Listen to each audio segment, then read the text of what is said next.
Don't get drunk and break into the cemeteries in New Orleans. And if you do, don't piss off any of the tombs with a bunch of X marks all over it. I did that 6 days ago, Saturday, and I've died every day since. After leaving the cemetery that night, I stubbed my foot stepping out on the curve and broke my neck on a wall outside a bar. I dreamed of a woman that night. She wore a white dress and stared at me. But I couldn't have dreamed anything. Do the dead dream? Sunday morning, I woke up in my bed with no hangover. I had a clear head, which was rare for me in the morning, but the details of the night before were a little hazy. I checked myself out in the mirror, but didn't see any signs of damage. I remember tripping on the curve, then the wall of the bar rushing up towards me. I was so drunk that I didn't put out my hand to catch myself. Then, only blackness. Pushing the thought away, I started my day. I left my apartment and walked down the block to the corner diner. Most mornings, I needed coffee to chase away my hangover. No hangover that morning, but the craving was still there. I sat at the counter and ordered. A tall, very dark-skinned man was sitting at the counter. He was dressed in an old-fashioned dark purple suit. He had coattails and all. He stood as I sat down and said good morning, and made his way out of the diner. "Be seeing you later," he said to the diner. Everyone ignored him. I turned and looked at him as the door was slowly swishing shut. He tipped his hat to me as he was putting it on. His smile was yellow like his eyes. As the door swung shut, I could see him lighting a cigar. I think he winked at me. After my coffee, I walked over to Jackson Square. Maybe the fortune teller could tell me something. They all turned me down. The real ones did, at least. You can tell which ones are real. After the failure, I walked back towards the river. A carriage horse got spooked by some tourists lighting firecrackers, and caved in the side of my head with a kick. Monday, I woke up again in my bed. This was really happening. I searched the news, but there were no stories about a horse killing one on Decatur Street. I gave in and decided that the only thing for me was to get nice and drunk. I was sober for a whole day. That was an accomplishment for me. Well, sober for a morning at least. That night, I tied one on. I couldn't get enough. At one point, I think I remember that tall guy from the diner buying me a drink. "What's this?" I asked, as he handed me a double shot of something dark. "Oh, it's always rum for me, baby," he said, before throwing back his shot. I didn't care. I would have drunk anything that night. "Be seeing you around," he said, before fading into the crowd of the bar. I was shot in the back while walking home. They killed me for the $9 I had in my pocket. In my dreams that night, the lady in white was sitting on a short stool with her back towards me. I walked towards her, but she never turned around. No matter how close I got to her, no matter how far I stretched my hand, I couldn't touch her. Tuesday, I decided to stay in. If I didn't go out, I couldn't die, right? My thought was to drink a fifth of vodka and try to take a bath. I must have passed out because when I came to, the water was freezing. I slipped getting out of the tub and bashed my head on the rim of the toilet. I still couldn't reach the woman in white. She was working with something in her lap. Every time I walked around to her front to see what she was doing, I would just be looking at her back again. Wednesday, I believed the bed would be my sanctuary. Surely nothing bad can happen to you in bed. Things were going well until I smelled the smoke and heard the sirens. The fire must have started in an apartment below me. I threw open my front door and ran for the stairs. They collapsed as I made my way to the landing. Since I was on the top floor, I had nowhere to go. Resigned, I walked back inside. People were staggering out of my building onto the street below. A crowd formed across the street, and some of them were pointing up at my window. The tall man was standing amongst them, smiling up at me. He tipped his hat as my floor collapsed, and I fell into the inferno below. I found out what the woman in white was working with. This time she was standing. She had a dead chicken in her hand. With a quick motion, she twisted and wrenched the head from the bird. She began chanting and moved in a circle, making a ring of blood on the ground around her. I called to her, but she ignored me. right before I woke up, she glanced up at me, glaring into my eyes. By Thursday, I'd given up. Whatever was happening to me was out of my control. My room was like it always was. No sign of a fire. As soon as I got up, I went straight for Bourbon Street, because the bars never closed there. With an empty stomach, I got to work. Even on Bourbon Street, drunks aren't well tolerated before noon. After getting kicked out of the third bar, I sat down on the curb with a big-ass beer. The tall man sat down beside me.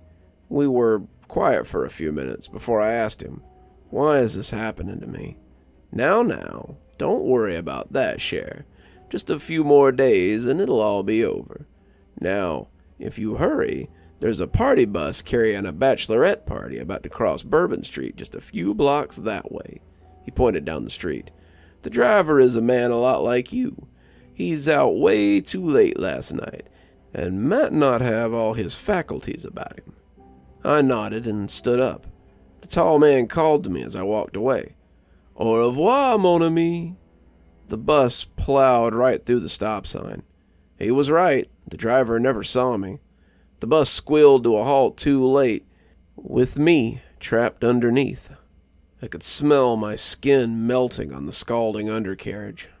The driver ran out and saw what he'd done. He turned away and vomited as the party rushed out of the bus to see what was happening.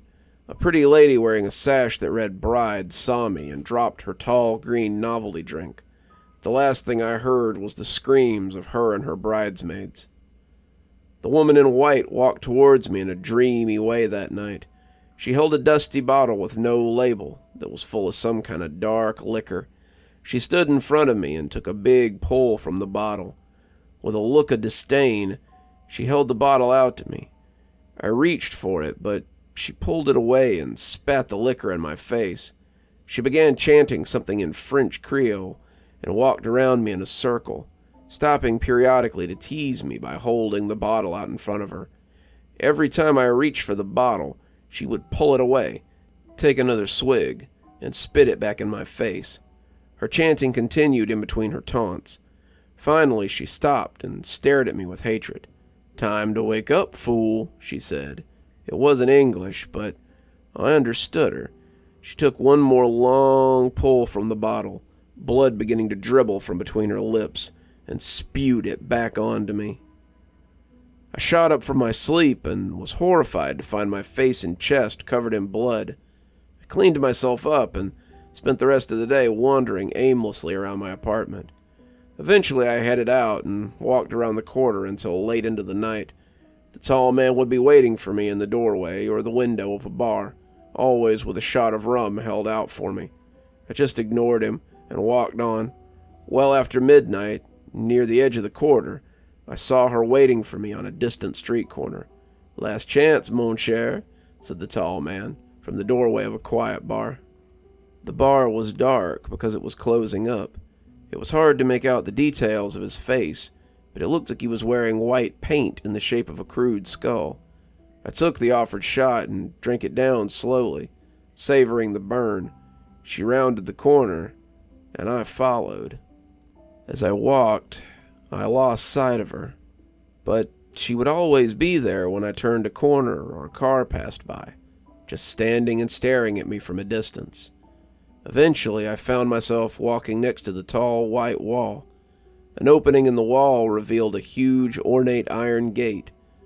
I stopped at the gate, and it slowly swung open, creaking on its centuries-old hinges. Of course, back where this all began, the cemetery. My feet carried me down the boulevard of this miniature city of the dead. She was gone again, so I scanned the side alleys for her. I saw a flash of her white dress between the crumbling tombs, so I ventured deeper into the cemetery after her. She was waiting for me next to a tomb. The tall man stood with her. When I stopped in front of them, he turned and removed the name plaque from one of the open crypts. The stale air that billowed out smelled of musty decay. He bowed low and gestured me inside. I began to weep, but I still climbed in. I turned onto my back in the tight space and looked up. He smiled at me and said, "It's been a pleasure. Truly. He lifted the plaque back up and sealed me inside, covering me in sweet darkness. Finally, I can rest. Good evening, everyone. It's me, Dr. Plague. Thank you so much for joining me for tonight's story. If you haven't already, I always suggest hit that subscribe button, maybe go ahead and hit that notification bell so you don't miss any of the great stories that we do here. I've got a link below to my latest book if you'd like to pick up your own copy. Follow the link below down to Amazon, and if you'd prefer a signed one, get up with me. I'm sure we can work something out. If you'd like to support the show in a more monetary way, might I suggest heading on down to Patreon. We have several tiers. I'm sure you'll find something that'll suit you. I always recommend my $10 tier, which is my Ghostly Reader tier. You get a signed copy of my book on your doorstep anytime I write one, which is, on average, about twice a year. Speaking of my awesome patrons, let's go ahead and thank them, shall we? Thanks to Janet for being our Spooky Skeleton tier contributor, and thanks to Winter, Xaronan, Emily Coltsfoot, Stephanie Carrington, Marianne Schuler, Jennifer Damron, and Tyler Parker for being our Ghostly Reader tier contributors. Thanks, everyone. We just couldn't do the show without you. And as always, thanks for stopping by. Dr. Plague, signing off. Have a wonderful evening.